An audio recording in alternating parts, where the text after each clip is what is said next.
Hey friend, welcome to the Halfway to Dead podcast. I'm your host, Jen Lovell. Listen, you and I have reached that age where we are done with the bullshit. We know that midlife is our chance to flip the script and experience life on our own terms. It's time to reconnect with our higher selves and reclaim our inner peace. Are you ready with an open heart and an open mind? Awesome, you're in the right place. Hop in and ride shotgun with me on this midlife spiritual journey. Hey guys, this episode today is for all my animal lovers out there. You know that our pets are totally a part of our family and we want to help them in any way we can. So today we're going to talk about another tool to put in our animal care toolbox, and that is Animal Reiki. So today I had the pleasure of interviewing Kelly McCully. Kelly is a Usui Reiki Level 3 Reiki Master and a certified Animal Reiki Master teacher. She is dedicated to exploring the connection between animals and humans through the power of energy healing. Kelly combines her understanding of animal behavior with Reiki to promote relaxation, healing, and harmony for her clients. She is also the founder of Purple Paws Animal Reiki, Reiki for animals and their humans. Kelly's also a mother, wife, fur mom to her German Shepherd, Mila, and she's got all kinds of fun hobbies. She likes to dance around to live music, explore the art museums, and also just curl up in a comfy chair and read a book. She's a librarian by trade also. And most importantly, Kelly's with us, man. She's a midlifer. She knows where we're at. Yep. So she shares her knowledge of Animal Reiki, what it is, the benefits, how does it differ from performing Reiki on humans, and she kind of walks us through what a session would look like. In fact, before we recorded our interview, she had a Reiki session with my dog and a couple of my cats. It was awesome, and we talk more about it in the interview, so I won't bore you with it now. But I mean, even after the Reiki session was over, my pets were just following her around and hanging out with us during the recording. They were all about Kelly, so she's clearly a little bit of an animal whisperer. And she also, during the interview, bravely shares with us what big life event led her to start her down the path of her own personal spiritual journey and ultimately her Animal Reiki practice. So head into this with an open mind, you guys, and really take in everything that Kelly has to offer. Because after all, we all know everything is energy. And if we can benefit from healing our energy and living at a higher vibration, then of course our pets want in on that too, right? Because if our pets are higher vibe and doing better, we're doing better, vice versa. Let's do this. Let's jump in and hear all about Animal Reiki. Hey, Kelly, thanks for coming today. I'm so excited. Thanks so much for having me. I'm so excited to be here. So you guys listening, we just finished doing Reiki on my animals, and it was so cool. We focused on my dog. And then she just kind of lets who else come in the room. And of course, I got a little cackle of cats here. So I had a couple for sure that like wanted in. Yes. And so she kind of worked in and kind of worked on everybody. I think she even she worked on me, you guys, because it was transferring from my dog who was laying next to me right into me. Yeah. Yeah, that's the beautiful connection of Reiki. It was cool. Yeah, because I could feel like I had goosies all up my arms when my dog was like getting it. I was like, okay, I'll share the healing. I love it, buddy. Thank you. Yes, it's really all connected between animals. And when animals are bonded with people and with each other, it creates such a lovely connection for healing. Yeah, no, it was perfect. And so we'll go more into that as we're in here. So you do Reiki on humans and animals, or just animals? Animals and their humans. Okay. So there's an animal involved no matter what. Yes. Okay. Okay, perfect. So is there a difference between human and animal Reiki? Human Reiki, I say the biggest difference is consent.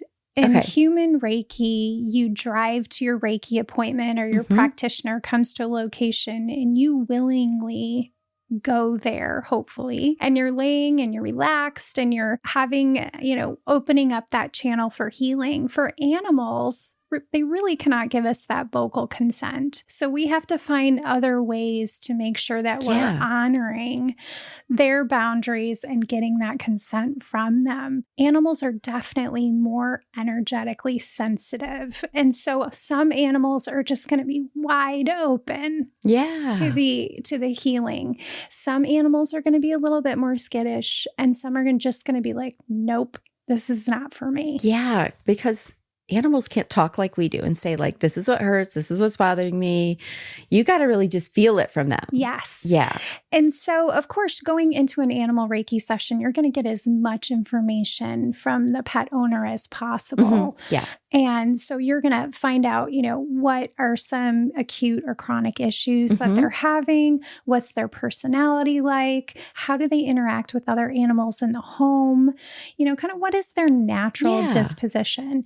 Just because an animal is anxious or aggressive or struggling or injured doesn't mean that we can't practice animal Reiki on them. They probably need it the most. It just means we have to change our approach to honor their space and their boundaries. Yeah. Have you ever had animals say like, nope, take your energy back out of here, lady? Oh, yes. Yeah.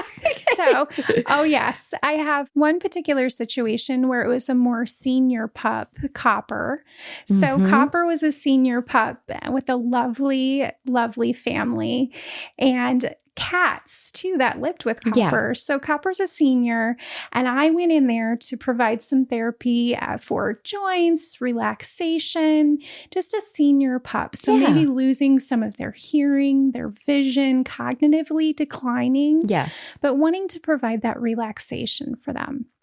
Well, I started to get prepared for the session and start channeling that Reiki. And she was up and out of there in a moment. Yeah. And it was just like, nope.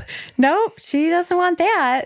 Yeah. And so thinking about it, imagine how startling it would be if you couldn't see or hear very well. And you felt a weird energy. And then all of a sudden somebody's coming at you with this energy. You're not having the time to really process it through your senses in the same way. Maybe a healthier animal or a younger animal who still is really connected with that sensory experience could. And so Copper was like, nope.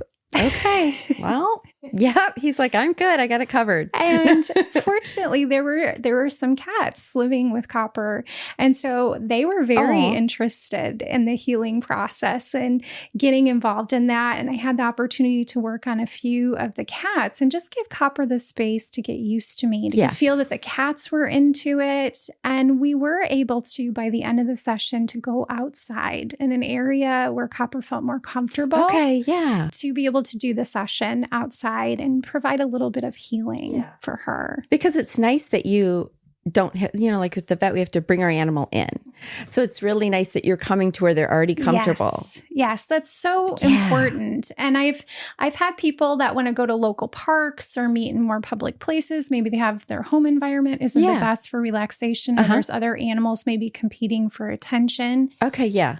So it's always best where the animal is the most comfortable. Yeah. So if that animal is comfortable going to a park, going for a walk, relaxing in a space environment, then that's absolutely fine. But going into their home environment where they really could get in that relaxed state and feel comfortable often leads to a more positive experience. Okay. So yes, you come straight to our houses. I love it. Or park or wherever. Okay. So if you guys need a refresher, episode 3 talked about chakras and Reiki, but so animals have the same chakras, different chakras? Same 7 chakras. So we're talking about the chakras of the physical body, starting with the crown and going all the way down to the root. And there are 7 of them. And so very similar to some of the issues and ailments that humans might experience when one of those chakras is blocked or not open, could be experienced by an animal as well. And so you're really kind of working along that pathway in the animal to help provide the comfort, relaxation, and promote healing in those areas. Do you find that animal chakras are more routinely more open than humans already or not? It depends on the animal. Okay, there are some animals, and it's typically a golden retriever. I don't know why it's always a golden retriever, that are just open, open, open. No, I could guess that. And it's just tail wagging open, sitting in my lap. Yeah, do what you want to do to me, lady. Whatever you want to do. Where some other animals, cats especially, can be more protective because they're more sensitive to that. And they know what's going on here. What's happening? Something feels a little bit different. Yeah. So chakra. So the crown still starts at the top of their head, Yes. like location wise. Yes. So the crown is starting at the top of the head. Mm-hmm. The third eye, which is a lovely one between the eyes that we discovered today, that helps promote healing for anxiety. Okay. So that's a great one. If you have an anxious pet, they're anxious of storms, loud noise, just any change in environment. I got that going on here. Yep. Between the eyes, stroking down into the nose, that's where their third eye is at, where they can get some relief for that anxiety. And then you move down to throat. Of course, animals can be very vocal. And so that's where a lot of that can be happening if there's an imbalance there, if you just have a really vocal, loud, barky, bark. Yes. Howly situation. There might be something happening with the throat. Okay. Or that just might be how they're expressing themselves too. Sometimes it's just depending on the type of dog as well. Right. Or cat. Right. And then you're moving down from there to the heart chakra. Yeah. What a beautiful center for an animal. That's really where humans and animals can bond and connect with our heart chakra. So, that makes sense. Yes. Yeah. So today, while I was doing the session on Duke, I showed you the heart hold. And this is something that I often show people to connect with their animal. Yeah. Because like you said, if you're having a moment where you're just cuddled up and you're feeling all this love. Yeah. She showed this hand position you can do to like bond even closer and do healing. And so describe what that is, like where you place your hands. Yes. So placing one of your hands over their chest where they're, you kind of have this vision of where an animal heart would be located right in the chest area, and then one on the back of their neck. Okay. And waiting till you're having that moment where the dog is looking at you with soft, loving eyes. And sometimes people say, this animal can see into my soul. Yeah. I think they can. Yes. And when they're having that kind of moment, that heart hold just really bonds you to that animal and just connects you energetically. Okay. So you can do a little heart hold on your animal. Yes. And then, so then we're heading down. So then we go into our solar plexus. Okay. So that's where we talk about digestive issues. So if you're having, any pet is having digestive issues, so they're having some stomach sensitivity, some maybe bowel sensitivity, there could be some blockage there. Okay. And then we move down to sacral, and that has more to do, that has confidence associated with it. So self-esteem. Yeah. If you have a skittish pup, or a skittish cat or a skittish animal, it could be an imbalance there in that sacral. And it also has to do with reproductivity too. And then we get to our root, and that is the base. So that's where you're feeling that sense of grounding, that sense of safety. If an animal has been in an abusive or neglectful environment, that root chakra is definitely going to be impacted. Yeah. So I would assume in that situation, the root and maybe the third eye from anxiety are both really probably off a little bit. Yes. Yeah. Yeah. And like rescues, especially. Exactly. Exactly. Is the root at the base of their spine like ours, or is it all the way at the tip of the tail? Does it go further? Great point. The root is at the base of the tail, and animals have minor chakras. And so they have extra feely chakras. This is why those darn cats know everything. That's right.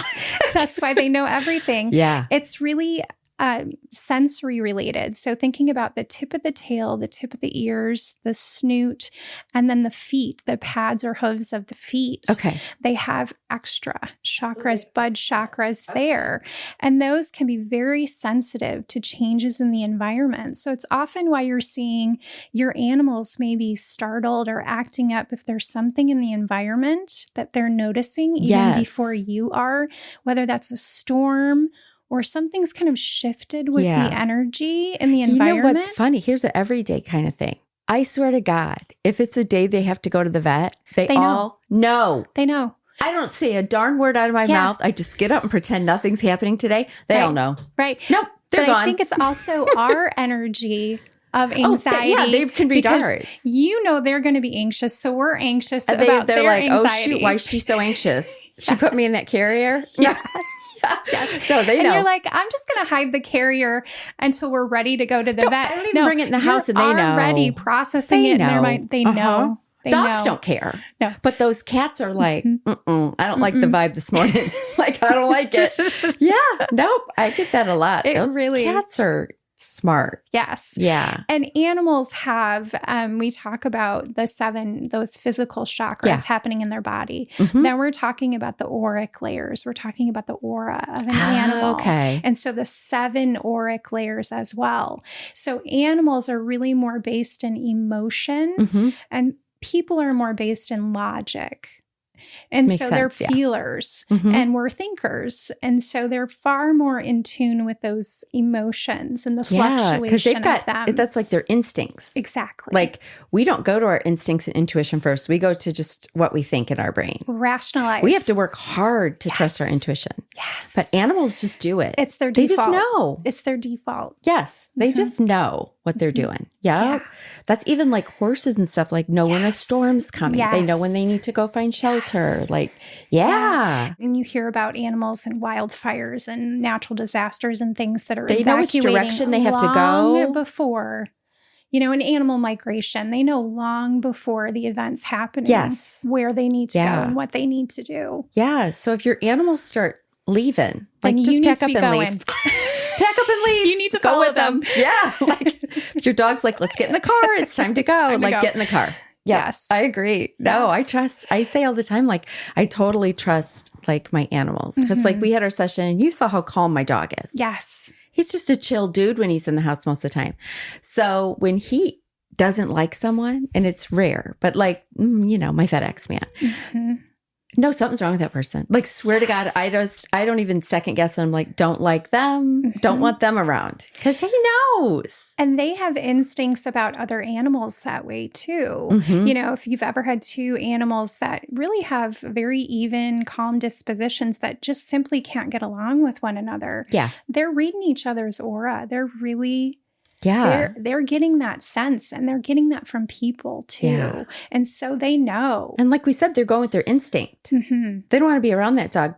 They're not going to be around that dog. Yeah, they're not don't make them do it. Like with us, we'd be thinking about it for 15 minutes. Yeah, well maybe it's because the toy was too close or maybe, and it's like, no, they just knew. They knew. That they weren't a fit. They knew, not a fit. Not a fit. Not a fit. No. I don't even need to smell your parts to know that you are not a fit for me. No, because like cats will kind of learn to get along in the same home and same space. But like I was saying, I have one cat and I only kept the other cat. So Phil. And so Mitzi, I rescued Mitzi. They're all rescues. And he went straight up to her, started rubbing on her like the second he saw her. And that was it for them. They were connected at the hip. Like he just knew. And we had other cats in the home for him to bond with. This wasn't like, oh, I finally have a friend. He had plenty of friends he could have. No, he prefers her. He just knew. They knew. They locked in and that was it. And all of a sudden, my numbers went up in the house again because... And that's energy. I'm like, I can't separate these two. They were meant to be. And that's energy. You know, when you think about a person that you're meeting for the first time and immediately you feel that connection to them, that's energy. And animals just, when they know, they know. So that's what you're tapping into with the Reiki. Like okay, so I want to go to the beginning.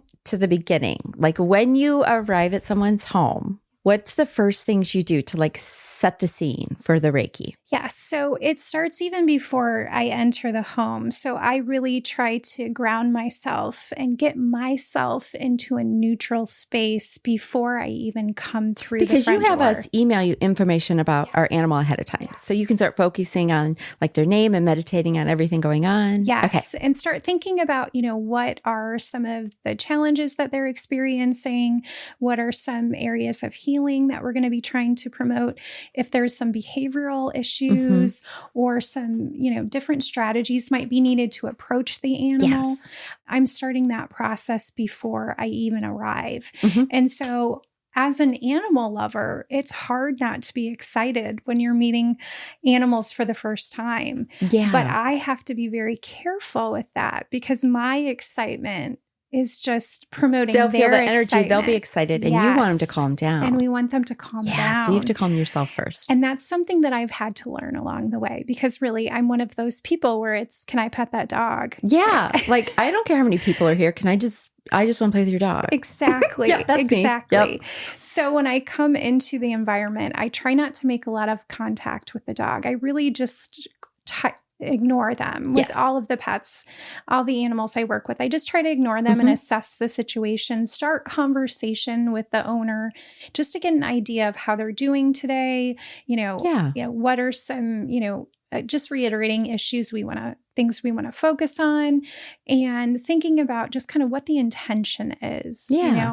What are we trying to do today? Are we just promoting relaxation, or are we focusing on an injury that the animal has? Yeah. Yeah. So you can focus on one thing, as with human Reiki. Yes. You can focus on something you really know needs work. Yes. Or you can just say, let's just scan this dog and see what's going on. Let's just help Reiki. him. Yeah. Reiki goes where it's needed the most. Yes. And so it finds its pathway. It finds where it's needed, where that healing is needed. Yes. And so, all right. So you come in and you've got equipment with you. What kind of stuff do you bring with you? Yeah. So I like to create a sensory experience. And so I have some aromatherapy that I bring, some lavender, just kind of calming essential oils.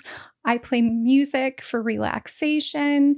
I try to, I typically sage and clear the space just to make sure the energy is clear and we're ready to go in a neutral space, and just creating an experience of comfort for the animal. I really will work with them and how their body's moving, where they're laying, where they're going to be the most comfortable. And so we get that all set. And I typically, for taller animals, I'll have a stool or something that gets me more with that up to their height. Level. Yeah, if they're going to chill on the couch like my dog did, that just kind of gets you. Yeah, get you higher. Bending over animals does not typically go well. When you bend over to pet dogs, that's scary. You're a new person. Yeah, you want to be at their level. Yeah, you want to be at their level. And then I have just different pillows and things I can sit on along the way. And I discovered that the cats love the pillows. She's got this. It's like a meditation looking round pillow. Yeah, it's like a 6 inches pillow. high. Yeah. There was my cat just taking a nap on it all of a sudden. Not the first one. Yeah. They love that thing. They love it. Yeah, they love it. So you've got that. Yeah. And so then I just get started, and I start through a meditation, and I just kind of open that channel for Reiki for healing. I don't provide any healing. The animal takes what they need from that Reiki. Yes, because Reiki is more, you're just a conduit. Yes. For healing energy to come through you to them. Exactly. Okay. Exactly. And just emphasizing that, Reiki is a wonderful, holistic, non-invasive practice. It's such a great complement to traditional veterinary medicine. Yeah. I do not come into a home environment pretending that I'm going to heal an animal from an injury or an ailment. I'm there to help promote healing. Yes. I'm there in partnership with that traditional. Yeah, because we're not here to say like, path. hey guys, you don't need the vet anymore. Exactly. You just got to call Kelly. No. we got to still go do all the things at the vet. But this is a nice complementary thing, because I had been telling you, I had a dog who had so many health conditions, orthopedic surgeries, all of it. And we would go weekly just to get we'd add in acupuncture or different things for chronic conditions. So this is just another tool to help. Yeah. To help your animal with whatever's going on. And the extra benefit to animal Reiki is that you are promoting connection between the humans and the animal. That's the extra benefit, is that they're receiving the benefits of Reiki and the healing properties of Reiki. And this is probably especially beneficial with behavioral issues. Exactly. Because sometimes we're frustrated because we go to the vet and there's not a lot they can do for behavioral issues. Right. I have a very anxious pup and super anxious even at the vet. Her baseline is anxious. Yes.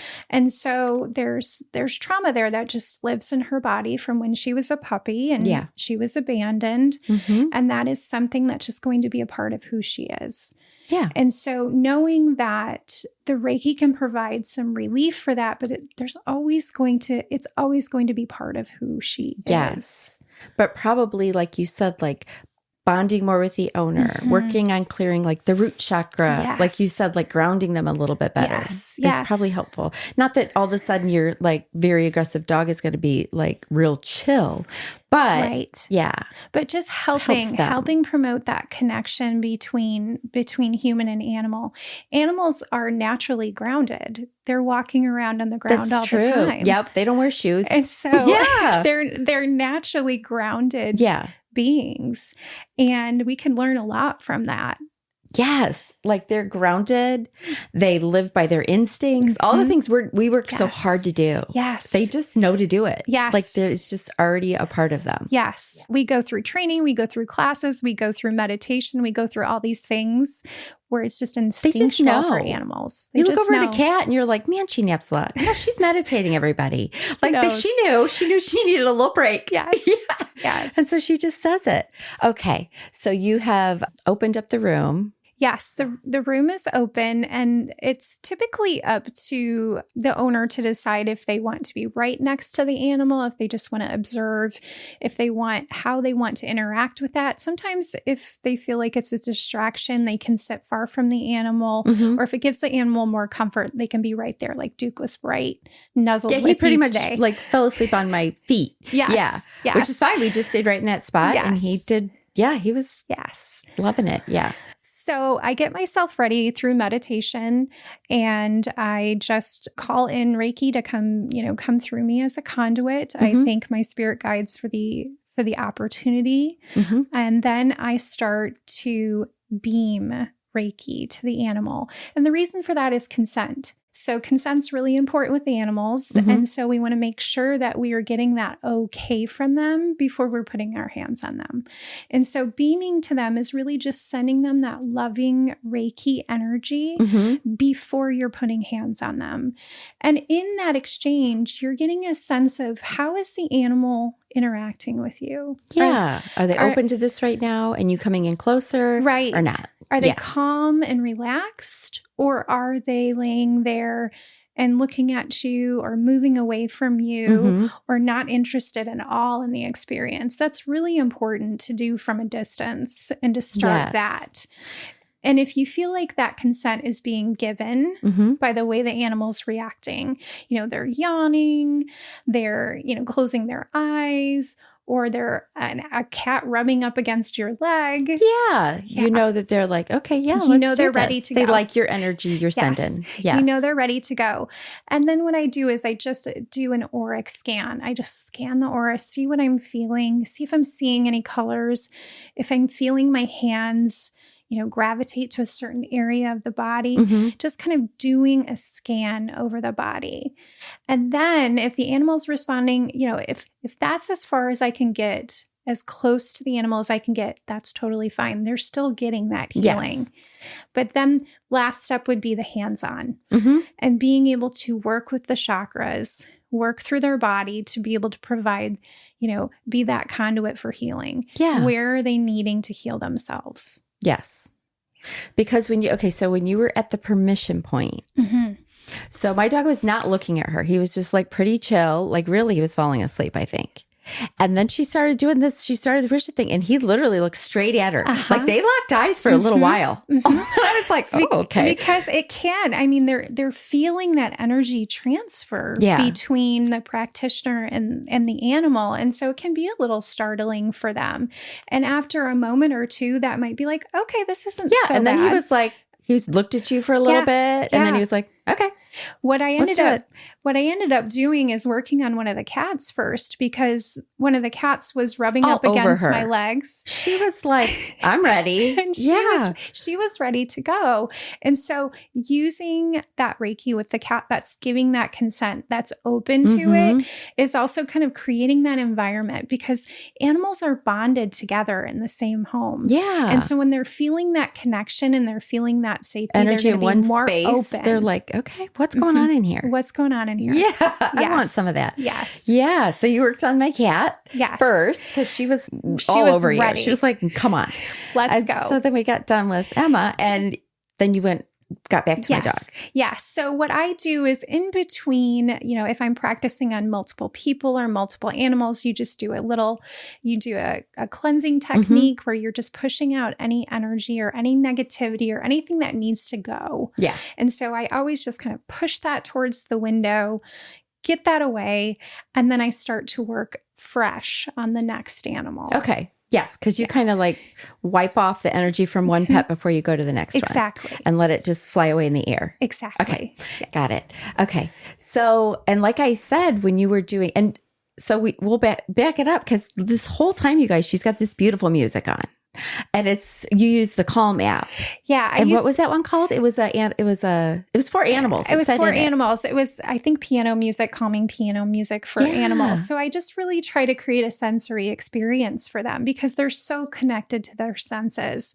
Smell, taste, touch, all of those things for animals. They're so connected to that. Yeah, I really try to create a calming experience through all the senses for them. Yes. Okay. So we had this beautiful music playing too. Yes. In the background. Yes. After we'd cleansed the area and all the things. We did. And then, so she was doing the actual Reiki, like with my dog. And he was like leaned up against my legs.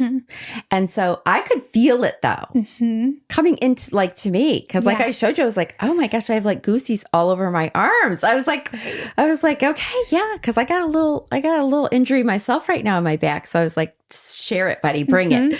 Cause I feel like animals are like givers. I feel like he almost would rather heal me than himself. Cause that's just how, like, we don't even deserve dogs, I don't think. Cause they're so good. I'm just making such a connection right now. When I was doing Reiki on Duke today, it was his root and his sacral chakras that were wanting the work. Which is exactly where my injuries are. Exactly where your injury Yes, that's exactly. I literally fractured my sacral bone. It's not even kidding. Yes. So that transfer between human and animal, that's there. I mean, really kind of taking on the emotions of their humans, taking on those injury of their humans. I felt like he was just like passing it over to me. Like, you need this more than me today, Mom. Yeah. Okay. Well, now I feel bad I took his Reiki, but no, he got something too. He got some too. But they are givers. Yes, you know what I mean? Truly. Like, even at end of life, there's a lot of animals that will hang on longer because they know you're not ready.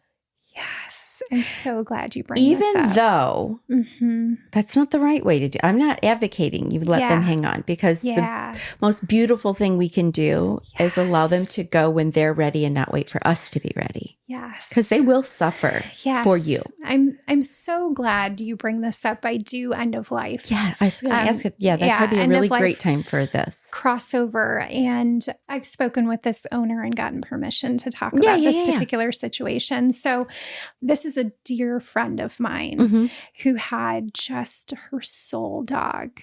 Yes. Just this beautiful rescue that really just connected on a soul level. It's a once in a lifetime type of connection. And Zoe ended up getting bone cancer. And so working with her, and I mean, her owners did everything to try to provide relief, treatment, everything. But it really just reached a point where it was time. And holding on to that emotion, that grief, that animal was not letting go. It's going to make me emotional. Oh, me too. Listen, I'll cry over an animal well before a human. Yes. And she was not letting go because she saw the pain in her owners. She saw that they weren't ready. And they weren't ready for her to go. And so she did hang on. And what a gift it is to be able to give our animals the love and the care that they need when they're crossing over. Yes. And it's such a special experience to be asked to be part of that because truly it was about the connection between this beautiful dog and my friend. And to be part of that is something that will be in me always. No, it is, because the energy in that room. And I'm not talking about sad energy even. I'm talking about this just release of like pure love and just like gratitude. Yes. And the gratitude and there is sadness because their physical being is no longer, but you know that now they are on the spiritual plane. Yes. And you know that you have guided them there with love. And so that acceptance isn't always easy, but being able to be there and help channel that loving energy when an animal is crossing over is such an incredible gift. And it's really important. And like I had told, so my son's a vet too. And you know, when you're at if you're not at home, you're doing euthanasia at the vet, you know, they'll ask you to be in the room. And I know some people who are like, I just can't. And it's like, no, you have to. You have because to. You want their energy to be that of love and relaxation. Love. Not looking around like, where's my people? Where are my people? Where's my people? I just want to be with my people. Yes. And so it is, I've had to do it too many times. Yes. But it is like the most important thing you can do is stay right there with them because that's all they want. And they're, from talking to, you know, different people, and I've had animals come through, my past animals come through in like even readings. Okay. And so what I know from those readings and from talking to people is that they don't view death like we do. Right. It's almost like you said, they have these heightened senses. Yes. And I think they just know it's amazing on the other side. Yeah. Same thing. They're not worried about it because they know how this whole cycle works, right? Yeah. They're worried about us. They're worried about us. So they're almost probably thinking on their way out, they're comforting us. Yes. We think we're comforting them, Yes. but they're probably actually thinking, no, I'm here. I'm comforting you. Yes. Feel my energy isn't that I'm going to be incredible? okay. Yes. And so just, Yes. And so thank you for being here with me for this important transition. And so this beautiful dog, Zoe, comes to me when I meditate. She comes to me in that place that I go to when I'm visualizing and I'm connecting with my spirit guides. I see her and she'll always be a part of my heart because I was part of that experience. Yes. It's so beautiful. I can feel, I have a dog. So I had a chocolate lab that I had for many years. And like, even when I've gone in for like gallbladder surgery or different moments, I swear I can feel her laying by my legs as I was going out, as they're, you know, you're counting backwards, you're heading into surgery. And during the surgery, I woke up and I remember I was still half out of it. And I was telling everyone like, Abby was with me. Like, she was laying by my legs. And they're thinking like, you're nuts. Like, but I was like, no, my dog, you know, I'm crying. And the nurse is saying, are you okay while you're crying? I'm like, because my dog passed away, but she was there. She was laying by my legs for the whole surgery. And so I'm bawling. And they're probably like, oh, that anesthesia. And I'm thinking, no, like my dog was with me. Yes. And I just was so touched that I could feel her there with me. So no, they're still around. What comfort. And there's a lot of people that say, you know, I hope when I cross over, I see all of the animals I've ever had. Oh, I'm planning on being bombarded with animals. And that, I mean, that is a comfort to us. They're with us. They stay with us. Yes. And then do you think nobody knows, this isn't a real question because we can't really answer for sure. But what do you think? Do you think that they pop back in another, like keep leading animal lives? Or what do you think? I think, wouldn't it be a shame if they didn't? I'm sure they do. I just always wonder, does a dog come back as a cat maybe like, one wouldn't time? It be a shame? Like, does wouldn't it be a shame? Are they always a dog or are they a horse sometimes? Right. Or wouldn't it be a shame if they didn't? I feel like that soul is still present and energetically around. The physical being is no longer. Does that soul then transfer into another animal? I don't know. Yeah, we don't know, but sometimes it feels like they're an old soul. Yeah, but wouldn't it be sad if they didn't? No, I would be sad if anyone did. Like we all have so many like lifetimes to use stuff, is my opinion. But so animals are the same. And I think they come back to us retaining more than we do. Which is why they don't have that fear of death like we do. Like why they nurture others so much because they know that's what's needed from them. Yes. Like that. I think that's part of their purpose for us. Yeah. It's just like, we need them. We need them to help us out. Yeah. Which is why I almost never trust people who say they aren't animal people and don't like animals. It's hard for me to think about my life without being surrounded by animals. So sometimes I'm like, if someone's like, I don't like dogs, I don't like cats, I don't like any animals, I'm just like, okay, I don't think we're a fit. You know what I mean? It's like, I don't know what's going on with you, but I can't be a part of this. Yeah. No, because I just think, how can you not? I don't know.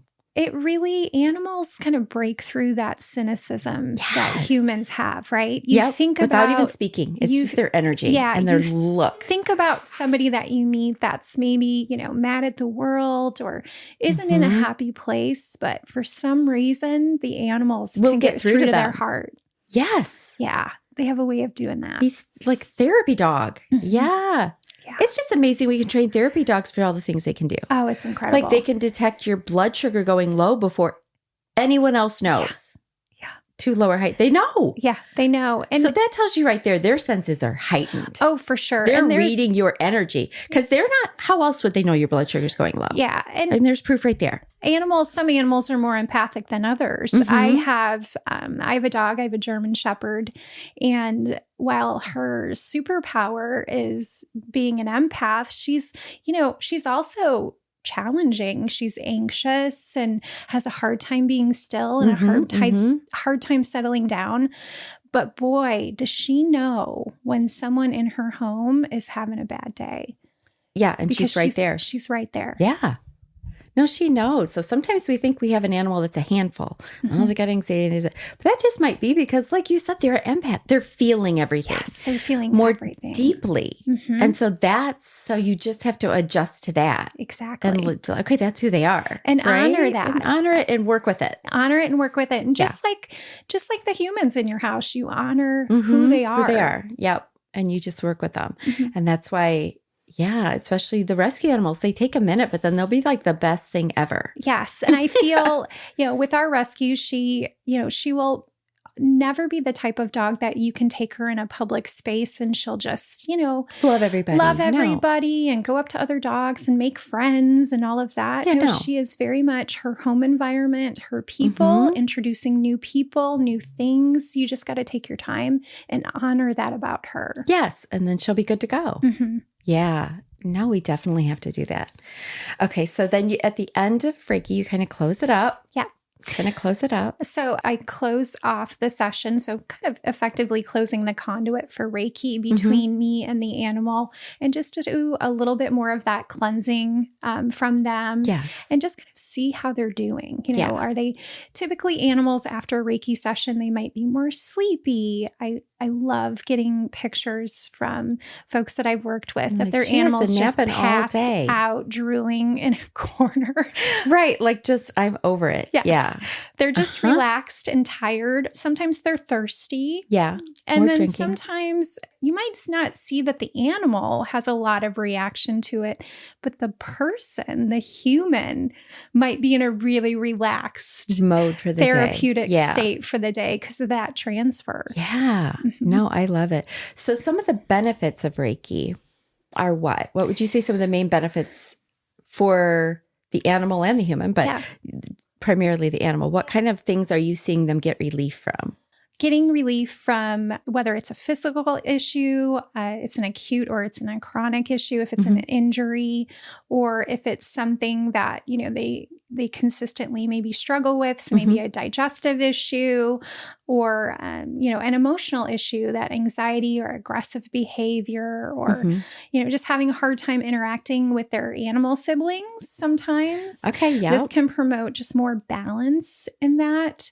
And then the biggest thing with animal Reiki is promoting that connection between human and animal. Okay. And that's really special. This would be really good, maybe even like towards the beginning of a rescue situation. Yes. Where you're really wanting to like get that bond going. Yes. Let them know they're safe. Yeah. Let them know like this is a safe place for you. That they're safe and that they're surrounded in love.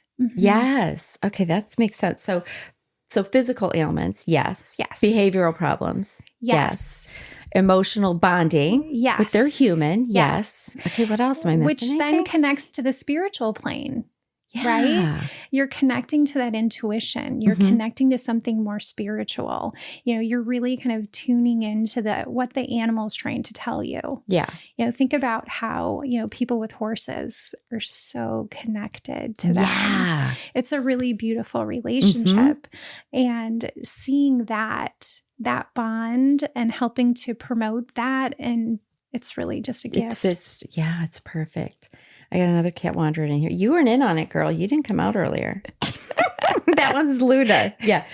Okay. So there are benefits, especially like you said, if there's been a recent injury, you've got a new rescue, pretty much every situation, guys. Yeah. So if you go into a home that has like, say, 3 crazy jumping around dogs. Yes. Okay. Do you focus on one? Do you focus on all at the same time? Like, what do you... I would... Would you recommend they separate and just do one dog at a time? Yes. Especially with puppies, too. You find like a younger animal energy, a kitten, younger animal energy. It's often distracting for the older animals. Yeah. And so I would typically say, let's do one at a time in a separate room situation. Yes. So take one, put one away, and then have the other one, promote that healing, get that connection going, and then have maybe the older, more mature, maybe more balanced animal come out and then start their session. Start there and then do the other animals after that. Because there's no perfect animal Reiki session. A lot of people will contact me and say, hey, I like my animal to get some, therapeutic and get into a relaxed state and just promote some healing for maybe some issues they're having. Okay. Well, that might be a few just quick touches with the animal. They might not be into it that day. They might have, not slept very well. Right. There might be squirrels, taunting them outside. They might be really distracted. So I always say we're creating this connection. It doesn't mean that we have to accomplish everything we want to in that first session. It might just take getting to know each other a little better. Yeah. Especially for animals that have a hard time if they're aggressive. Right, with someone new in the home. Or they're guarding of their humans. And so it's just going to take a little bit of time. Or guarding of their toys and they think you're here to take their toys. Exactly. Like, who knows what they're thinking. Exactly. Yeah. Like, or that just the energy just gets so high when a new person comes into their home. Yeah. They can't settle themselves down. Yeah. Absolutely get it. So preparation from our side before a session, like you said, is, make sure they've been fed. You don't want them like only thinking about hunger when they're sitting there. Yes. And take them for a walk, get some energy out, let them go potty. Yep. Get all of that done. And also probably a big part of the prep is like you chilling out. Yes. Because they're going to sense you're worried, you're freaking out. Yes. Just chill out. Getting yourself in a space where you feel like you could accept whatever comes. Yeah. And that doesn't mean it has to be this perfect session. Right. Just go into it with like, I don't want to say low expectations, but go into it like, okay, he might be receptive to this. He might not this time. Like whatever he wants to do, it's okay. It's okay, buddy. Just do what you're going to do. Exactly. And then just chill. Like I just went and sat on the couch and chilled and he came naturally like he would do and sat by me. Yes. And then I just stayed in that spot. And sometimes I'm surprised by the experience. I do not have a lot of hands-on experience with birds. I just haven't been around a lot of birds in my life. I can appreciate them, but I haven't had a lot of experience with birds. Well, I did Reiki on a rooster. Okay. And it was such a neat experience because this rooster had been through a traumatic injury and had to have surgery on its head and lots of stitches. Oh, Lord. Okay. And it really had been through a traumatic situation. And so they had put him in a little healing area and said, okay, let's try this Reiki thing. Maybe it will work with him. Maybe it won't. And so here's this big rooster. I mean, big old rooster. And I'm thinking, there's no way he's going to let me get anywhere near him.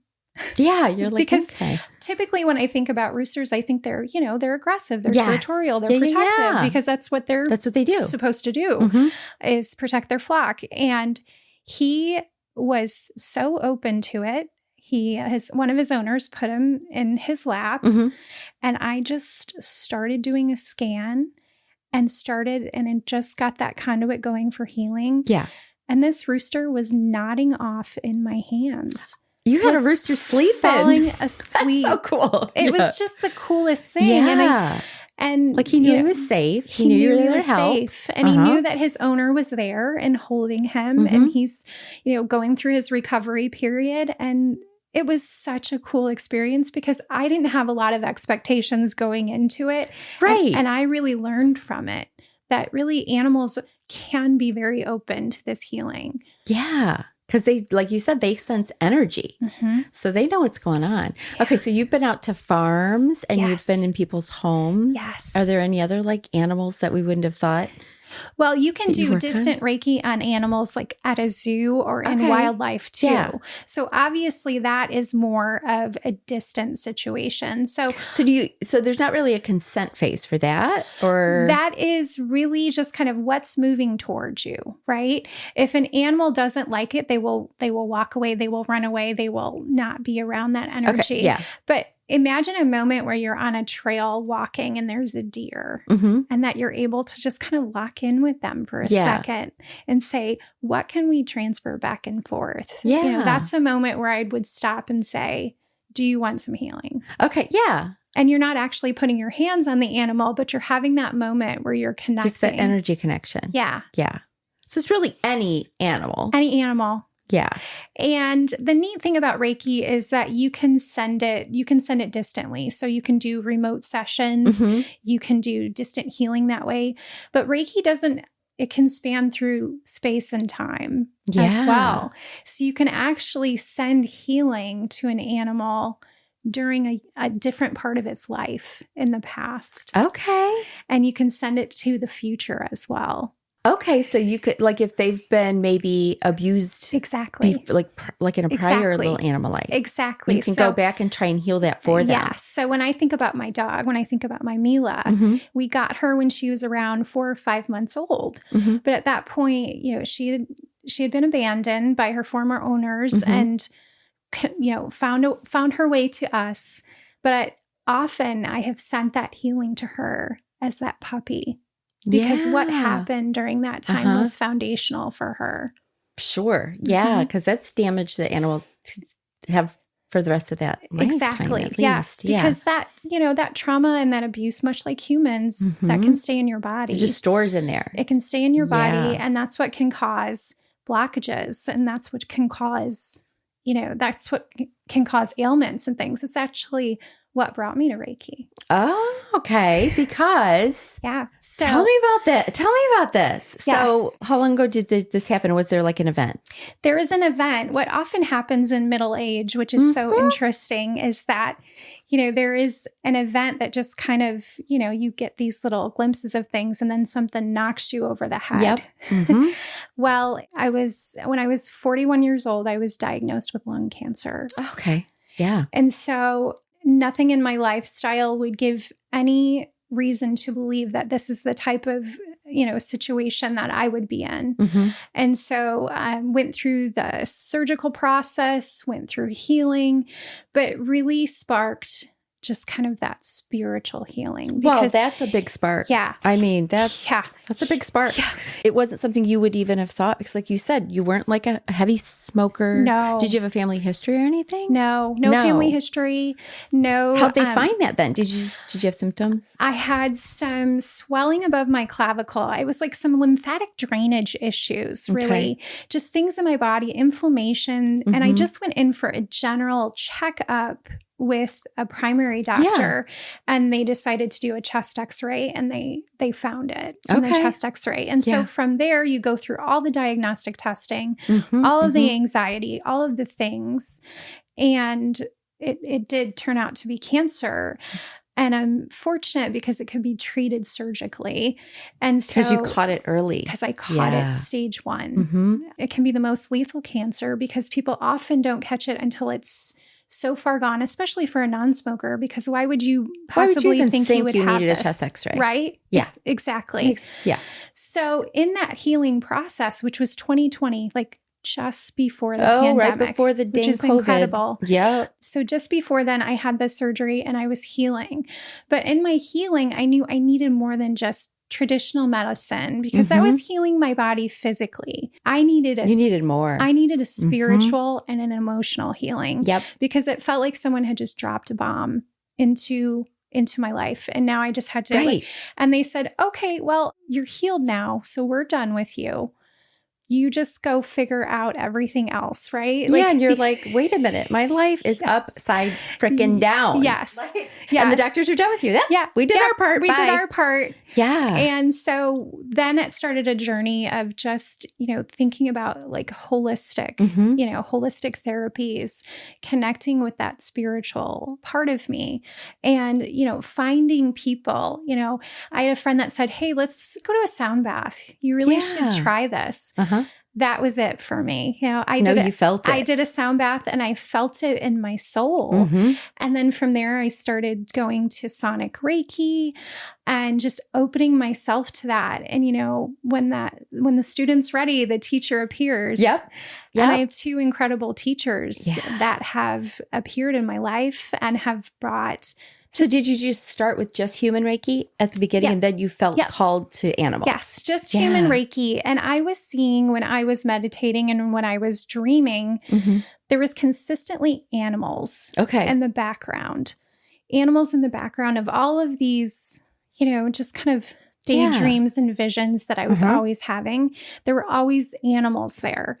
And then my dog, Mila, who I've talked about with her anxiety, had really just awful reactions to fireworks, storms. Yes, the noises. And I just felt so bad for her because it was just so debilitating for her that I wanted to be able to provide some relief. So then I started to study animal Reiki because I'm thinking, if this works on people, I can do this. Yeah. This has to work on animals too. Maybe even better. And then discovering the connective part of it between the two of us and how I really could get her into a relaxed state when she's going through one of those episodes. Yeah. And so that was the start. And then it was just contacting all my friends and saying, can I work on your animals? Yeah. And they're like, let me at them. Sure. Yeah. What are you going to do? Yeah. So you started just doing it because, so really, would you say the diagnosis sparked, because were you spiritual at all before that? Or did that really spark the entire spiritual journey? It really sparked the entire spiritual journey. I had a psychic medium say to me just before I started the Reiki journey, you're a very spiritual person. And I looked at her and I said, no, I'm really not. I'm really not. I'm not at all. Yeah. I think you're reading somebody else right now. And she looked at me and she said, you will be.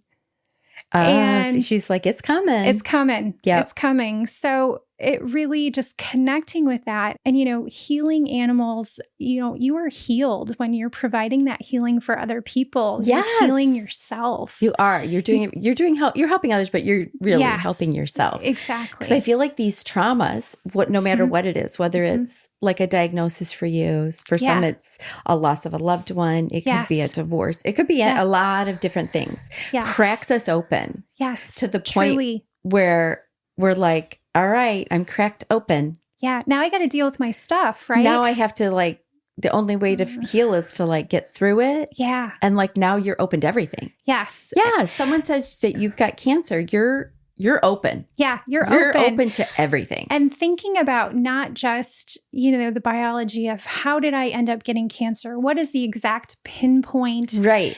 Physically of why these cells.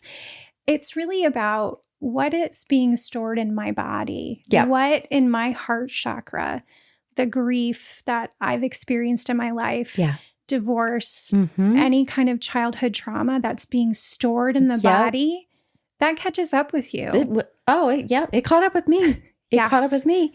Yep. And that's when you have to go, oh, okay. Now I got to deal with it. I always say my angel spirit, everybody was like, well, she's not listening. We're going to do this the hard way. You know what I mean? Okay, she's not paying attention. Yeah. We're going to make her pay attention. Exactly. Yep. She's getting sick. Yeah. And so that cracks us open. I mean, not that I'm telling anyone out there who hasn't had that moment yet not to start their spiritual journey. Right. But I think most of the people, because it might just be midlife hitting you real hard. I think it's midlife. We're naturally at this age, there's going to be our loved ones that are going to pass. We're going to have traumas coming. We're going to experience changes of life. Our children, leaving the house. Yeah. Oh, yeah. Your son just left. He just left the nest. You're just empty nested. Yeah. Empty nested. So your emotions are high right now. I feel I started preparing well in advance for this because I knew how hard it would be to separate. And he's an only. So so this was big. This is big. But I know that I needed to start doing that work before drop-off day. And so in January, I had to check in with myself and say, okay, what do I need to do to start confronting some of the things that are going to be coming up here? Yeah, you prepped for it. Yeah. Yeah, you're still going to have to do work now, but you prepped for it. Sure. And that's just, that's midlife. Yeah. We have all of these big transitions and big changes. And often, this health stuff is going to start flaring up because our bodies are aging. They're aging. And the more you stored, the more you got to clear. Yep. And you start getting health. We get all kinds of stuff in mid. Exactly. It just hits. And that's not to say midlife is bad because I'm loving it. But there's a lot of great perks to it. Exactly. But also, we're not doing all this crazy anymore. I'm not. You know what I mean? Like, nope. Exactly. Exactly. So you got let into this then by a traumatic event in your life. And then once you opened up to hearing spirit and to hearing what was going on, meditating and that, these animals came to you. These animals and were they were coming like, you're through. Supposed to be helping animals. Yes, you're supposed to. I have this picture of, when I would be going through light therapy sessions. Have you ever done the crystal light therapy I've done those. Sessions? Yep. So I'm listening, and it's happened multiple times. And I'm, in the Sahara, and this lion is running with me. And it was just like, whenever I would have these visions, there was always an animal with me. Yes. And so I just turned toward it and said, okay, let's give this a try. Yeah, because it was going to keep coming through until you listened. Exactly. Like, okay, we keep trying to tell you you're supposed to be helping animals. Yeah. Yeah. Oh my gosh.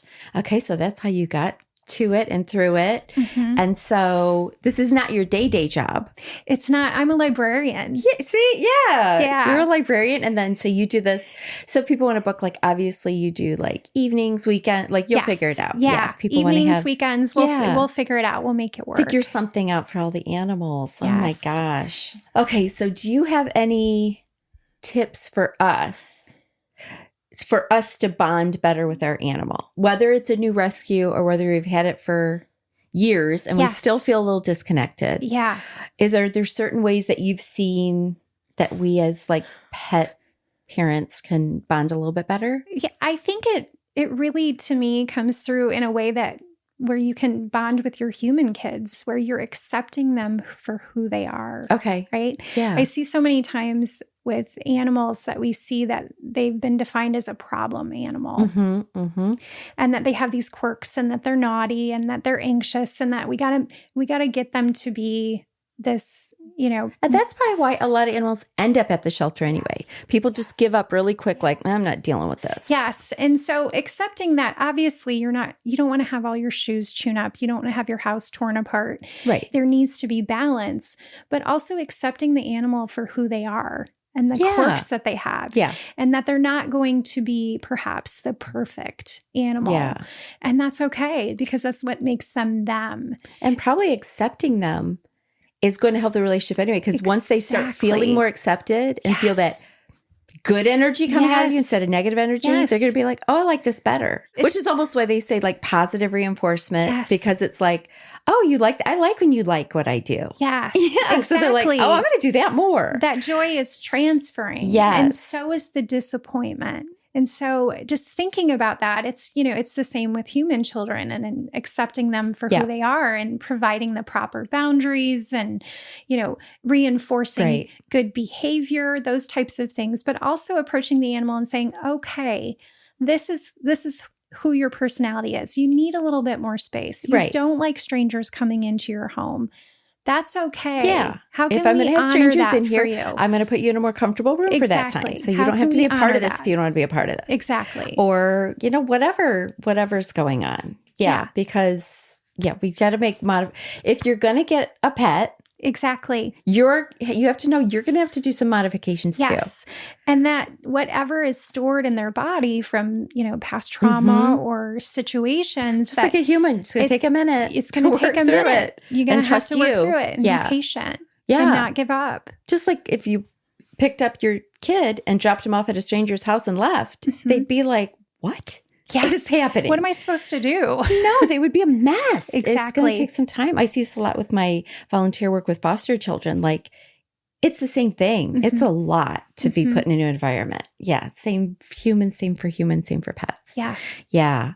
And I had a friend I was talking to the other day, and she's never had any cats. And she's wanting to get a cat for her daughter, almost like it's a little therapy cat to help her daughter out and whatever. And so she's asking me, because she knows I have cats. I know about the cats. And she was like, she's worried about her couch. Everyone's worried about the couch, right? When you're getting animals. And she's like, I said, well, no, you can get scratching posts, different things. I said, but I'm just going to tell you right now, say goodbye to your couch. Yeah. If you have a connection with your couch, don't get a cat. That's right. That's right. I said, before you even dive into this, you be ready to let that couch go. Yeah. If you don't want any hair on your clothes, then don't have a pet in your home. Don't do the pet. Think it through ahead of time, you guys, because you're accepting this soul into your home. Yes. And so, like, you're going to have to let go of a few things. Yeah. You're going to have some hair on your clothes. Yes. You're going to have to maybe find your shoe chewed up or pooped in. Mm-hmm. Okay, this is going to happen. And so I like to be honest with people, because I'm like, yes, I want people to go rescue a cat and save it, but like, make sure you're ready first, because if you're going to bring it right back because the armor of your couch is starting to get gnarly, don't get the cat. Don't get the cat. And, like Ram Dass said, you're going to need to walk this animal home. Yes. We're all walking each other home. What does that mean with an animal? That means that you're going to see them go through, that youthful stage and that excitement of it. And then they're going to get into that sweet spot of the middle age midlife, where they just get their routine. They understand what's happening. But then you're also going to see the physical and cognitive decline. You've got to stick it out to the end. And they are counting on you. Yes. There's nothing that irritates me more than someone who drops their senior dog off at the shelter because they've just, like, it's impeding their life too much. They're done. And it's like, you can't be done. Yes. Do you want us to be done with you when you're old? Yes. No. And being able...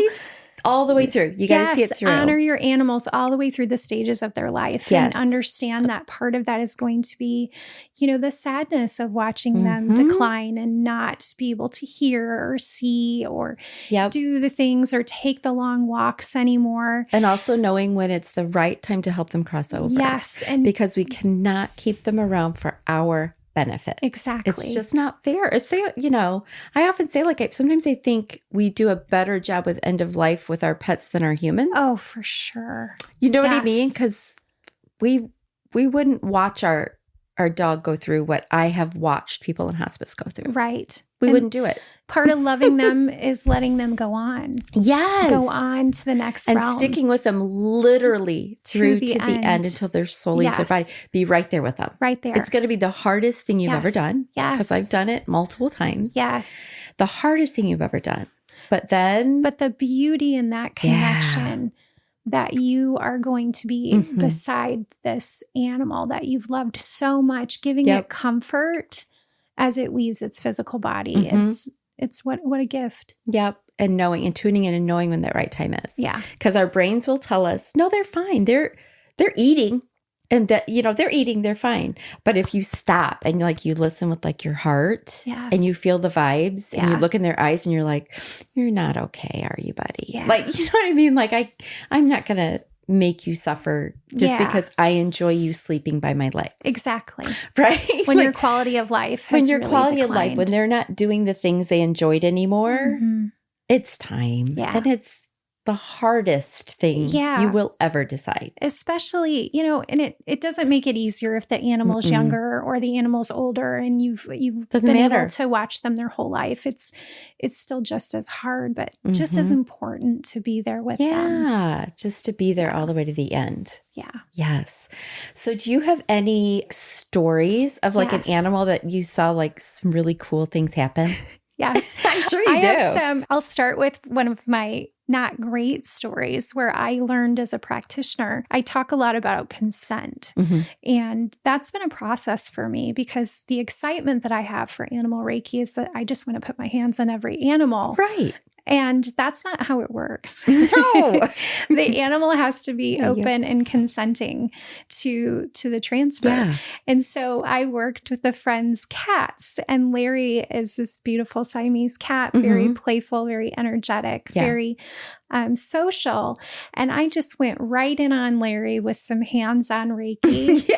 And he just projectile vomited. I mean, it was truly a moment where his little body just completely rejected it. And I'm thinking, okay, it's just something he ate or a hairball. So I went in again. And sure enough, this cat again had a reaction. And it's just like too much too soon. Too much. Yeah. It was too much. And, this cat can be more energetically open. I didn't fully go through the process of, consent for him for Reiki. And it taught me so much about, okay, I need to take a step back. This is about the animal, right? Not me trying to be the savior over here. Exactly. And I have some just beautiful stories about wonderful energetic connections between, animals and their humans, seeing animals in their homes with their cat siblings and their dog siblings and their humans bonding and connected. And you're doing healing on one, and there's two waiting in the wings to get their chance, or they're coming together. It's really special. Yes. And so you've worked with all kinds of animals. Because you said even a bird. Did the bird just come sit by you, or was it stay in its cage? It was, so that was the rooster. So the rooster. No, that was the rooster. Yeah, that was the rooster. So the rooster was on its owner's lap, and they were holding it while I was you were doing it. The Reiki session, where with with a horse. Like a parrot or something though. Yeah. I have not. You've not done a parrot. I was going to say they would probably just be in their cage and you'd come close. And that's probably how I would handle a bird situation very similar to how I would handle a situation with a dog. Maybe that's aggressive or anxious. And more of a distant, where if they're needing treatment in a kennel, and that's giving them the most, safety for comfort. Me, safety for them, but still providing them with that. Beaming that Reiki to them. With reptiles. Same thing, probably. Same thing. I have, where I work, we have a rabbit. We have a rescue rabbit. Okay. So he gets a lot of Reiki. He gets a lot of Reiki because he's had there. some digestive issues that I've been working on him with. And so it's been neat to have to have a little animal at work. That'd be cool. Yeah, I think all work should let animals be there. But it might get a little chaotic, but that's okay. Okay, and farm animals, like you said, all the farm animals, the horses, the pigs, everybody. Yes, everybody. Everybody can do it. Everybody can do it. Yeah. Donkeys, goats, chickens, all of it. And so if someone wants to do remote with you, that just consists of setting up in a room, how? Like with the computer? Yes. So think of it like a Zoom session. So I would ask many of the questions that I would ask for a traditional session, thinking about any chronic or acute illnesses they have, what their behavior is like, what are the goals, what intention are we setting for the healing, and then doing that session remotely through, a Zoom FaceTime session. Yeah. And then what I do when I'm doing remote sessions, even sometimes when I'm doing a face-to-face session and the animal doesn't want hands-on, I use what's called a surrogate. So it's essentially, it's a stuffed animal. Yeah, you brought that here. You got this, it's a little German Shepherd. It's a little German Shepherd. Yeah. It's a little German Shepherd, and I use it as a surrogate. So I go through the different chakras of the animal, just as I would if I was doing hands-on. Yeah. And I'm doing that healing through that animal. So does the animal have to be like, if I was getting a remote session, would I just kind of have my animal in the room with me while I was on Zoom? Yes. Pretty much? Yeah, you would. But again, there's no perfect Reiki session, right? Yeah. So the animal can move towards it, can move away from it. And so however the animal feels most comfortable. Just ideally, you're setting up close to the animal's space of comfort. If they have a bed, a couch, an area where they are most relaxed, that's where we set up the session. And I teach the heart hold online. Yeah. That's easy enough for an owner to do distantly. But then I'll work with the surrogate animal to promote healing on the different chakras. Yes, because I can imagine an owner like almost wanting to force their animal to stay on the old FaceTime or stay on the, and be like, no, you're stay here. Listen to her. Don't do that, you guys. Don't do that. Just let the animal do whatever it wants. Yeah. Because it's still going to feel your vibrations of your voice and you being present through whether it's Zoom or FaceTime or whatever you do. And I still try to kind of create that sensory experience with music, with, recommending just a vibe. A lavender essential oil by where they're feeling comfortable, just creating that vibe for them. If they're moving away from the computer, if they're moving away from the phone, that's okay. Just let them go get comfortable. Yeah, let them go get comfortable. Okay, so so it's about intention. Yeah. Reiki goes where it's needed. Yes. Do you do remote end of life? I have not done that yet. Just to be present with energy at that moment? I'm open to that. I have not done that yet, but I would. Yeah. Absolutely, I would. Yeah, just because you would be instilling some positive energy into that moment for everyone, for the humans too. Exactly. For all of us. We all need the vibes, the higher vibes. Okay. Yeah. Okay. So we've got remote and then you come into people's homes. Yes. How many sessions? Does it just depend on what's going on? Because there's like the initial consultation where you're really just figuring it out. The animal's getting used to you. You're doing some Reiki. And then is it dependent on like what you're dealing with? How many like sessions you recommend? Yes. So typically the first session, I usually about 60 minutes anticipate for the first session. Okay. Just to give some extra time to calm down, get used to you. For them to calm down, get used to me, kind of set the environment, have a chat with the owner, and typically, do some of that hands-on if we're able to. And then depending, if they're having chronic issues, I would recommend monthly sessions for chronic issues. If they're having an acute issue, let's say they have an injury, they've had a surgery that we're trying to heal, I would say that you want to have 3 or 4 sessions within a week of them having that treatment. Okay. So a lot right at the beginning when there's like an issue. Exactly. And then you could go monthly or like whatever's needed. Yeah, whatever is needed. And that could be even every other month. It's really up to you to determine what works best for your animal. Yeah, how often you should be doing it. Okay, so at the end of a session, you guys, well, first of all, I got this cute little bag and it's got some little peanut butter doggy treats in it and a little crystal. Which crystal's in there? It's an amethyst. It's amethyst? It's purple. Yeah, Purple Paws. Yes. And then some moon water. Tell us about the moon water. Yeah. So I gather moon water. I put some jars outside. I let them be charged by the moon when a full moon comes around. And I like to give owners a little dose of moon water. So we can put that, like you said, in their drinking water. You can put that right in the animal's drinking water. Yeah. Or you can sprinkle it over their comfy space too. It just creates just like some cleansing. Yeah. Okay, so really we could. So you just put like a glass jar, of water out, so the moon hits it. So the moon hits it. Yeah. Do you pull it in during the day or just leave it out day and night? I just leave it out overnight time. I put all my crystals outside, let them all kind of charge. Do a charge. So like a full moon. Like a full moon. The last one was the sturgeon moon. So putting that all out, it was so beautiful. Yeah. We've had a lot of really great moons lately. The August full moon, there's something about it that's so special. Okay. So you put the water out there and then you've got it and it's charged. Yeah. And then it's charged and then I keep a little bit and share it. And share it. Okay, so I love that. So you get the packet. And then is there aftercare? After, like you said, they may want to drink more. They might be tired. Is there any of the other things we should do after you're gone?